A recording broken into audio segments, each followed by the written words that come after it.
Hello વિદ્યાર્થીઓ, mission સિદ્ધત્વ 2.0 પરીક્ષા પર્વની ગુરુચાવી અમદાવાદ જિલ્લા ગ્રામ્ય શિક્ષણ અધિકારીની કચેરી દ્વારા આયોજિત આ વિડીયો લેક્ચર સિરીઝમાં આંકડાશાસ્ત્રના ધોરણ 12 કોમર્સના વિષયમાં હું તમારું સ્વાગત કરું છું, સંજય ગજ્જર.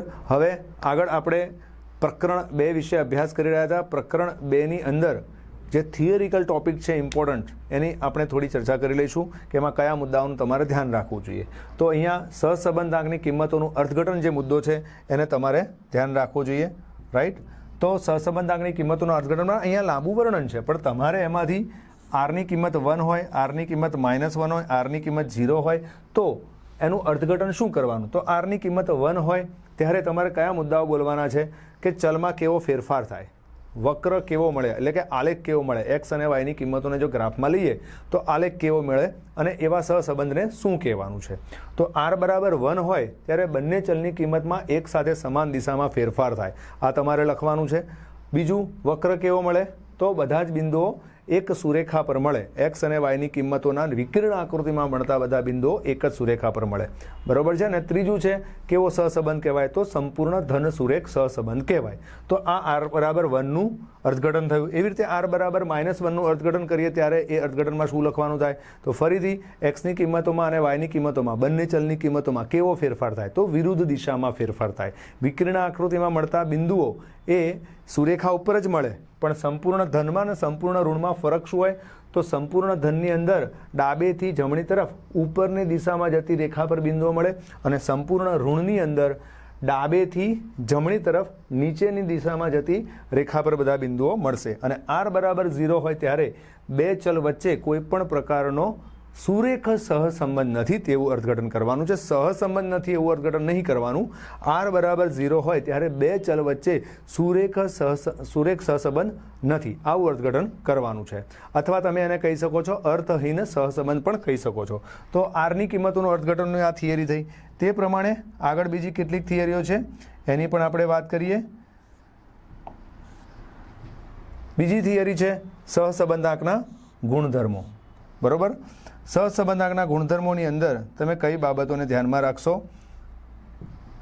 તો પહેલું છે સહસંબંધાંકની કિંમતનો અંતરાલ, તો -1 થી +1નો અંતરાલ છે. પછી સહસંબંધાંક કેવું માપ છે? એકમ રહિત માપ છે. પછી સહસંબંધાંકના માપ એટલે કે એક્સ અને વાય માટે સહસંબંધાંક ગણો કે વાય અને એક્સ માટે ગણો, બંને વખતે સહસંબંધાંક સરખા આવે છે. પછી સહસંબંધનું માપ એ ઉગમ બિંદુ પરિવર્તન અને સ્કેલ પરિવર્તનથી મુક્ત છે, એટલે કે એની અસર એના પર થતી નથી. જેના માટે તમે એવું લખી શકો છો કે જો u બરાબર તમે x - a/cx અને v બરાબર તમે y - b/cy એ પ્રમાણે પદ લીધા હોય, એટલે કે ચલ જે x અને y આપ્યા હોય એમના પરિવર્તિત ચલ કહેવાય. u અને v ને પરિવર્તિત ચલ કહેવાય. તો એ જે પરિવર્તિત જે ચલ છે, બરોબર, તમે એમના માટે સહસંબંધાંક મેળવો કે પછી x અને y ની રિયલ વેલ્યુઝ લઈને સહસંબંધાંક મેળવો, બંને વખતે સહસંબંધાંકના મૂલ્યો કેવા મળશે? સમાન જ મળશે, બરોબર છે. તો વિસ્તાર એકમ રહિત માપ, ઉગમ બિંદુ સ્થાનાંતર સ્કેલ પરિવર્તનથી મુક્ત, બરોબર. અને પછી સહસંબંધાંકની કિંમત માઇનસ અથવા તો પ્લસ અથવા બદલાશે ક્યારે એની વાત કરીએ. તો એક્સ અને વાય બેમાંથી કોઈ પણ એક ચલ જો માઇનસ થાય છે, અહીંયા એક્સ માઇનસ થયો છે અને નીચે વાય માઇનસ થયો છે, તો એ જે મૂલ્ય છે તમે એક્સ અને વાયની કિંમતોનો સહસંબંધાંક ગણ્યો હોય અને પછી તમે એક્સની કિંમતોને માઇનસ કરી દો અને વાયની કિંમતો તમે એમને એમ રાખો છો અને જો તમે સહસંબંધાંક ગણો તો એ સહસંબંધાંકનું મૂલ્ય અગાઉ મળતા સહસંબંધાંકના ઋણ મૂલ્ય બરાબર થશે. અને એવી જ રીતે વાયની કિંમતો માઇનસ કરશો તો પણ એ સહસંબંધાંક જે નવો સહસંબંધાંક મળશે એ એક્સ અને વાયનો જે સહસંબંધાંક મળતો હોય છે એના ઋણ મૂલ્ય બરાબર થાય છે. અને MCQs આવે છે. અને એ જ પ્રમાણે જો બંને ચલોની કિંમતો જો માઇનસ થઈ જતી હોય છે, બંને ચલોની કિંમતો માઇનસ થઈ જાય તો સહસંબંધાંકનું મૂલ્ય એનું એ જ મળશે. તો સહસંબંધાંકના ગુણધર્મોને તમારે ધ્યાનમાં લેવાના છે, રાઈટ. ત્યાર પછી નેક્સ્ટ થિયરીની આપણે વાત કરીએ તો સહસંબંધાંકના અર્થઘટનમાં રાખવી પડતી સાવચેતીઓ. તો સહસંબંધાંકના અર્થઘટનમાં કઈ સાવચેતીઓ રાખવાની છે એની વાત આપણે કરી લઈએ. તો પહેલી વસ્તુ છે કે સહસંબંધાંક એ શું દર્શાવે છે? બે ચલ વચ્ચેની સહસંબંધની ઘનિષ્ઠતા દર્શાવતું માપ છે. પણ એ ગણતરી ક્યારે કરવી એની? તો એનો ઉપયોગ કરતાં પહેલાં જાણી લેવાનું કે બે ચલ વચ્ચે કાર્યકારણનો સંબંધ છે કે નહીં. બે ચલ વચ્ચે કાર્યકારણનો સંબંધ હોય તો જ તમે મેળવેલા સહસંબંધાંકનો તમે ઉપયોગ કરી શકો છો, અન્યથા તમે મેળવેલો સહસંબંધાંક અર્થહીન સહસંબંધાંક કહેવાશે. રાઈટ। ત્યાર પછી બંને ચલો વચ્ચે બાહ્ય પરિબળો, હવામાન, સિંચાઈ પદ્ધતિ વગેરેનો પ્રભાવ પણ થઈ શકતો હોય છે। તો બે ચલો વચ્ચેનો સહસંબંધાંક જ્યારે તમે ગણો છો ત્યારે એનું અર્થઘટન કરતી વખતે એ બે ચલ વચ્ચેનો સહસંબંધ કોઈ અન્ય પરિબળને કારણે તો નથી ને, એને પણ તમારે ધ્યાનમાં લેવું જોઈએ। ત્યાર પછી આરની કિંમત 0 હોય, સહસંબંધાંકનું મૂલ્ય જ્યારે 0 હોય, રાઈટ, સહસંબંધાંકનું મૂલ્ય 0 હોય ત્યારે બે ચલ વચ્ચેનો સુરેખ સહસંબંધ નથી, અને જો સહસંબંધ તો છે પણ સુરેખ સહસંબંધ નથી એવું તમારે અર્થઘટન કરવાનું છે, અન્ય કોઈ સહસંબંધ હોઈ શકે છે, રાઈટ। અને તે જ પ્રમાણે બે ચલ વચ્ચે તમે જે સહસંબંધ ગણ્યો છે એ જે વિસ્તાર, જે વર્ગ કે જે સમયગાળા દરમિયાનના જે ચલો માટે મેળવ્યો છે એમના જ પૂરતો લાગુ થાય છે, બીજા કોઈ વિસ્તાર કે બીજા કોઈ સમયગાળા કે બીજા કોઈ ચલો માટે લાગુ કરી શકાતો નથી। તો આ સહસંબંધાંકના અર્થઘટનમાં રાખવી પડતી જે સાવચેતો છે એને તમારે ધ્યાનમાં રાખવાની છે। ત્યાર પછીના થિયરિકલ ટોપિક છે સહસંબંધના કાલપેશની સહસંબંધની ધારણાઓ જે છે। તો બે ચલ વચ્ચેનો સહસંબંધની ગણતરી શેના પર આધારિત છે? તો પહેલી વસ્તુ, બે ચલો વચ્ચે સુરેખ સહસંબંધ છે ત્યારે જ તમે આ સહસંબંધાંકનો ઉપયોગ કરો છો, અને બે ચલો વચ્ચે કાર્યકારણનો સંબંધ છે તો જ તમે સહસંબંધાંકની ગણતરી કરો છો અને મૂલ્યને પણ ઉપયોગ કરો છો। તો એ ધારણાઓ છે, આ પહેલી બાબતો છે કે જે સ્વીકાર્ય રાખીને જ તમારે સહસંબંધાંકની ગણતરી કરવાની હોય છે। ત્યાર પછી આ એક પુસ્તકમાં નોંધ કરીને તમને મુદ્દા આપ્યા છે કે જેના એમસીક્યુઝ પૂછાય છે, ક્રમાંક સહસંબંધાંકને લગતા છે કે આરએક્સ અને આરવાયના તફાવતોનો સરવાળો એટલે સિગ્મા ડી, જ્યારે તમે આપણે લાસ્ટ વિડીયો લેક્ચર જે આપણે જોયેલા છે એમાં આરએક્સ આરવાય ને પછી જે ડી લઈએ છીએ આરએક્સ અને આરવાયના તફાવતો, એનો જે સરવાળો છે હંમેશા કેટલો મળશે? 0 મળે છે, રાઈટ। સિગ્મા આરએક્સ માઇનસ આરવાયનું ટોટલ 0 મળે છે।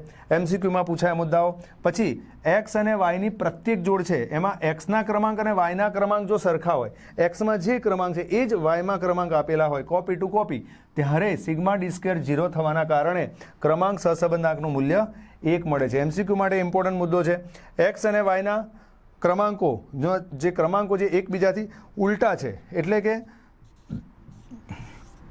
આ પ્રમાણે ક્રમાંક આપ્યા હોય કે અહીંયા આપ્યો હોય 5 4 3 2 1, તો ત્યાં આપ્યા હોય 1 2 3 4 5, આ પ્રમાણે ક્રમ છે। તો આવી રીતે જ્યારે ઉલટા ક્રમાંક આપેલા હોય ત્યારે એક્સના જે ક્રમાંક છે, વાયના જે ક્રમાંક છે એકબીજાથી તદ્દન ઉલટા હોય તો ક્રમાંક સહસંબંધાંકનું મૂલ્ય -1 મળે છે। તો ક્રમાંક સહસંબંધાંકનું મૂલ્ય 1 ક્યારે મળે છે, -1 ક્યારે મળે છે, એને લગતા એમસીક્યુ માટે આ એક અગત્યની માહિતી હતી જેને તમે ધ્યાનમાં રાખશો। ત્યાર પછી કેટલાક નાના પ્રશ્ન જે હમણાં આપણે ક્રમાંક સહસંબંધાંકના જે ગુણધર્મો જોયા, એ ગુણધર્મોની અંદર જે પાંચમું જે ગુણધર્મ હતો એના આધારિત જે એમસીક્યુ છે કે તમને એક્સ અને વાયનો સહસંબંધાંક 0.5 આપ્યો છે। હવે વાયની કિંમતો માઇનસ કરીએ અને એક્સની કિંમતો એમને એમ રાખી અને જો સહસંબંધાંક ગણીએ તો એ સહસંબંધાંક એક્સ અને વાયનો જે સહસંબંધાંક છે, એક્સ અને વાયનો જે સહસંબંધાંક છે એના ઋણ મૂલ્ય બરાબર આવે, એટલે કે 0.5નું ઋણ મૂલ્ય -0.5 થાય। પછી એટલે એક્સ અને વાયનો સહસંબંધાંક આપ્યો હોય અને તમને એક્સ અથવા તો વાય માઇનસ કરીને સહસંબંધાંક કેટલો મળે એ પૂછ્યો હોય તો એ વાયનું મૂલ્ય માઇનસ થાય તો સહસંબંધાંક પણ માઇનસ થાય, એક્સનું મૂલ્ય માઇનસ થાય તો પણ સહસંબંધાંક માઇનસ થાય, પણ બંને ચલોનું મૂલ્ય માઇનસ થાય તો સહસંબંધાંક એઝ ઇટ ઇઝ રહેશે, 0.5નો 0.5 રહેશે। પછી આ પ્રમાણે પરિવર્તિત ચલોમાં તમને ફેરફાર કરીને આપ્યું હોય કે સહસંબંધાંક આર એક્સ અને વાયનો સહસંબંધાંક 0.8 છે અને તમે જ્યારે એક્સ અને વાયના પરિવર્તિત મૂલ્યો યુ અને વી સ્વરૂપમાં મેળવો છો તો અહીંયા આપેલા પ્રમાણે જો સહસંબંધાંક ચલ મળતા હોય, પરિવર્તિત મૂલ્યો મળતા હોય તો સહસંબંધાંકમાં શું ફેરફાર થશે? તો અહીંયા જે પહેલી માહિતી છે એમાં આર ઓફ યુ વી બરાબર હું જે આર ઓફ એક્સ વાય આવ્યું છે ને એ જ લખીશ। હવે એવું કેમ? તો જ્યારે યુ અને વીમાં આપણે રૂપાંતરણ કર્યું એક્સ અને વાયનું ત્યારે એક્સની કિંમત કે વાયની કિંમતનું ચિહ્ન બદલાતું નથી, આગળ પાછળ કંઈ પણ ગુણાય કંઈ પણ ઉમેરાય, સહસંબંધાંકની કિંમતમાં કંઈ ફરક ના પડે। આપણે સહસંબંધાંકના ગુણધર્મોમાં ભણી ગયા છીએ કે ઉગમ બિંદુ સ્થાનાંતર અને સ્કેલ પરિવર્તનની સહસંબંધાંકના મૂલ્ય ઉપર અસર થતી નથી, એટલે કંઈ પણ ઉમેરો ભાગો બાદ કરો એનાથી ફરક પડવાનો નથી સહસંબંધાંકના મૂલ્યમાં। પણ એક્સ અને વાયને તમે જો -1 ગુણો, બેમાંથી કોઈ એકને, બરાબર, બંનેને નહીં, કોઈ એકને -1 ગુણો એટલે કે એનું મૂલ્ય માઇનસ થાય। એક્સની કિંમત અહીંયા પ્લસ જ રહે છે, વાયની કિંમત પણ પ્લસ જ રહે તો સહસંબંધાંક એઝ ઇટ ઇઝ અહીંયા પણ એવું જ થશે। અહીંયા પણ હું એવું જ કરીશ, આર ઓફ યુ વી બરાબર હું 0.8 જ લખીશ, કેમ કે યુ અને વીનું રૂપાંતરણ જે કર્યું છે યુ અને વીમાં તે દરમિયાન એક્સનું કે વાયનું ચિહ્ન બદલાતું નથી, એક્સ અને વાય ધન જ રહે છે। અહીંયા આપણે જોઈ રહ્યા છીએ કે યુ બનાવ્યું ત્યારે એક્સ ધન છે, પણ વી જ્યારે મેળવ્યું ત્યારે વાયનું ચિહ્ન શું થઈ ગયું છે? માઇનસ થઈ ગયું છે. એટલે અહીંયા હું એવું લખીશ કે યુ અને વેનો સહસંબંધાંક જે છે એ એક્સ અને વાયના સહસંબંધાંકના ઋણ મૂલ્ય બરાબર થાય છે. નેક્સ્ટ યુ અને વીના મૂલ્યોની અંદર જોઈએ આપણે તો અહીંયા એક્સ માઇનસ થઈ ગયું છે અને વાય એઝ ઇટ ઇઝ છે. તો યુ અને વીનો સહસંબંધાંક લખવા માટે હું જે સહસંબંધાંક મળે છે એને માઇનસ કરીને લખી દઈશ. અને છેલ્લે જે યુ અને વી બનાવ્યા છે એમાં એક્સ પણ માઇનસ થયું, વાય પણ માઇનસ થયું. બંને જ્યારે માઇનસ થઈ જાય છે ત્યારે યુ અને વીનો સહસંબંધાંક જે એઝ ઇટ ઇઝ હતો એનો એ જ એટલે કે 0.8નો 0.8 જ મળે છે. તો આ અગત્યની માહિતી હતી કે જેને લગતા પ્રશ્નો જે સેક્શન BCD છે એની અંદર આપણને ગણવા મળી શકે છે. એટલે મેં તમને મોટા પ્રશ્નોની તો ચર્ચા કરી જ છે, પણ કેટલાક ઇમ્પોર્ટન્ટ જે નાના પ્રશ્નો છે એની પણ આપણે ચર્ચા કરીશું. સહસંબંધાંકના જે પ્રશ્નો છે એની અંદર નેક્સ્ટ જે ટોપિક છે એમાં કેટલાક જે નાના સૂત્રો છે એમાંથી આ એક જે સૂત્ર છે, રાઈટ. સહસંબંધાંકનું મેઇન ફોર્મ્યુલા શું છે? તો covariation of XY upon SX into SY. અને કોવેરિએશનના અલગ અલગ સૂત્રો છે. એ કોવેરિએશનના અલગ અલગ સૂત્રમાંનું એક સૂત્ર છે આ કોવેરિએશન ઓફ XY નું હું સૂત્ર લખું છું sigma x minus x bar y minus y bar upon n, કોવેરિએશનનું સૂત્ર. એટલે આ SX અપોન SY તો છેદમાં એમને એમ જ છે, પણ અંશનું જે પદ છે આ કોવેરિએશન ઓફ XY એની કિંમત જે મેં લખી છે ને આ રહી જુઓ n, આ રહ્યું n અને પેલું sigma x minus x bar y minus y બાર છેદમાં SX અને SY તો એઝ ઇટ ઇઝ જ છે. તો એ જે સ્મોલ ફોર્મ્યુલા છે, નાનું ફોર્મ્યુલા છે, તો એવા આવા નાના ફોર્મ્યુલાના જે દાખલાઓ છે ઉદાહરણ 27 પછી જે પણ તમને પુસ્તકમાં દાખલા જોવા મળશે એ દાખલાઓને ખાસ જોઈ લેવા. એમાંથી તમને પરીક્ષામાં દાખલા ગણવા માટે 100% મળતા હોય છે. એટલે અહીંયા તમને કિંમતો શું આપી છે? n આપ્યું છે, sigma x minus x bar y minus y બાર આપ્યું છે, SX આપ્યું છે અને SY નથી આપ્યું. શું આપ્યું છે? તો આ અંશનું પદ આપ્યું છે. સહસંબંધાંકની વાત કરું તો sigma x minus x bar y minus y બાર n SX SY જે સૂત્ર લખ્યું છે એ જ મેં લખ્યું છે. એમાં આ અંશના પદની કિંમત છે તમારી પાસે, nની કિંમત છે, SXની કિંમત છે, પણ SYની કિંમત નથી. તમને એના બદલે શું આપ્યું છે? સિગ્મા વાય માઇનસ વાય બારનો સ્ક્વેર આપ્યો છે. પણ આના બેઝિક જે સૂત્ર છે એમાં SYનું સૂત્ર થાય છે સિગ્મા વાય માઇનસ વાય બારનો સ્ક્વેર અપોન n, બરાબર, અને એનું વર્ગમૂળ. તો આ SYનું જે સૂત્ર છે એની અંદરની જે કિંમત છે આ 160, આ પદ જે છે એની કિંમત તમને અહીં આપેલી છે. n આપણને ખબર છે 160 ભાગ્યા 10 કરીને 16, એનું વર્ગમૂળ આવ્યું 4. તો આવી રીતે આપણને શું મળી ગયું છે? SY હવે મળી ગયું. હવે SY મળી ગયું એટલે બધા પદો મળી ગયા. સૂત્રમાં બધા પદો મૂકવાના છે. અંશનું પદ મૂક્યું, nની કિંમત મૂકી, SX મૂક્યું, SY મૂક્યું, સાદુરૂપ આપ્યું અને સહસંબંધાંક લાવ્યા. એ જ રીતે નેક્સ્ટ એક બીજો પ્રશ્ન છે, ટૂંકો પ્રશ્ન છે. તો આ પણ એક સહસંબંધાંકનું અગત્યનું ફોર્મ્યુલા છે. અહીંયા તમને કઈ કિંમતો આપી છે? ગુણોત્તર આપ્યો છે. Covariation of XY, કોવેરિએશન of XY અને SX સ્ક્વેરનો ગુણોત્તર આપ્યો છે. અને બીજી કઈ કિંમત આપી છે? બીજી કિંમત આપી છે SX અપોન SY. આ જે કિંમત છે એ કોવેરિએશન ઓફ XY અપોન SX સ્ક્વેરની છે. આ જે કિંમત છે SX અપોન SY કિંમત છે. જો આ બંનેનો તમે ગુણાકાર કરી દો તો SX સ્ક્વેરની 2 ઘાતમાંથી આ એક SX જતું રહેશે. એટલે પદ શું વધશે? Covariation of XY upon SX into SY. અને આ કોનું સૂત્ર છે? સહસંબંધાંકનું. થોડી વાર પહેલાં જ આપણે લખ્યું હતું. એટલે અહીંયા જે સહસંબંધાંક મેળવવાનો છે પ્રશ્ન માટે શું કરવાનું છે? આ જે બે કિંમતો તમને આપેલી છે, બરાબર, આ લખ્યું છે covariation of XY upon SX square, આ પહેલી કિંમત અને બીજી આ કિંમત, એ બંનેનો ગુણાકાર કરો. સહસંબંધાંક લાવવા માટે covariation of XY upon SX SY કરવાનું છે. તો આ પદ કેવી રીતે આવ્યું તમે જોયું. આ પદ કેવી રીતે આવ્યું એ તમે જોયું. પેલા બે પદોનો ગુણાકાર કરવાથી આવ્યું. અને તમને એ જ બે પદોની કિંમતો રકમમાં આપેલી છે. એટલે આ પહેલી કિંમત જે છે 3/5, બીજી કિંમત 1/2 ગુણાકાર કરીને ક્રમાંક સહસંબંધાંક આપણને મળી જાય છે. એવી રીતે આગળ બીજું એક ટૂંકું સૂત્ર છે. અને ટૂંકા સૂત્ર પ્રમાણે જ્યારે આપણે વાત કરીએ તો અહીંયા સહસંબંધાંકનું જે મેં હમણાં કહ્યું હતું કે મેઇન ફોર્મ્યુલા શું છે સહસંબંધાંકનું? Covariation of XY upon SX into SY. એમાં જે કોવેરિએશન ઓફ XY છે એના અલગ અલગ સૂત્ર છે. એનું એક સૂત્ર હમણાં મેં થોડી વાર પહેલાં લખ્યું હતું, કોવેરિએશન ઓફ XYનું sigma x minus x bar y minus y bar upon n હતું. એવી જ રીતે કોવેરિએશન ઓફ XYનું બીજું પણ એક સૂત્ર છે અને છે sigma XY minus n x bar Y bar upon n. આ કોવેરિએશનનું બીજું એક સૂત્ર છે, રાઈટ. એટલે આપણે કોવેરિએશનનું જે સૂત્ર છે એમાંનું આ જે સૂત્ર છે એ સૂત્ર જો આપણે સહસંબંધાંકવાળા પદની અંદર મૂકી દઈએ તો આ પ્રમાણેનું સૂત્ર થાય. આ જે ઉપર આટલું જે પદ છે કોનું છે? કોવેરિએજનનું છે. અને નીચે જે એસએક્સ એસવાય તો હોય જ. આર બરાબર શું લખવાનું હોય છે?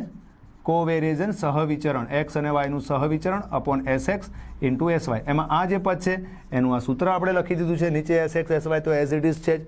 અને સૂત્રમાં અહીંયા જે પદો આપી છે, માહિતી જે આપી છે, એન આપ્યા છે, સિગ્મા એક્સ બાય આપ્યું છે, એક્સ બાર, વાય બાર, એસએક્સ એસવાય જે પદો આપ્યા છે એ પદોનો ઉપયોગ કરીને આ સૂત્રની મદદથી આપણે પ્રશ્ન ગણવાનો છે. તો આ ટૂંકા સૂત્રો જે કંઈ પણ છે ઉદાહરણ 27 પછીના તમારે ધ્યાનમાં લેવા જોઈએ. તો અહીંયા આપણે પ્રકરણ 2 ની સંપૂર્ણ સમજ પૂર્ણ કરીએ છીએ. આ સિવાય પણ કોઈ અગત્યની વાત હશે તો આવનાર વિડીયો લેક્ચર સિરીઝમાં આપણે કવર કરીશું. થેન્ક યુ વિદ્યાર્થીઓ. વિડીયોના અંતે ગીતાનો સંદેશ અચૂકથી સાંભળવાનો જોવાનો છે અને જે આપના આત્મવિશ્વાસમાં વધારો કરશે. થેન્ક યુ વિદ્યાર્થીઓ.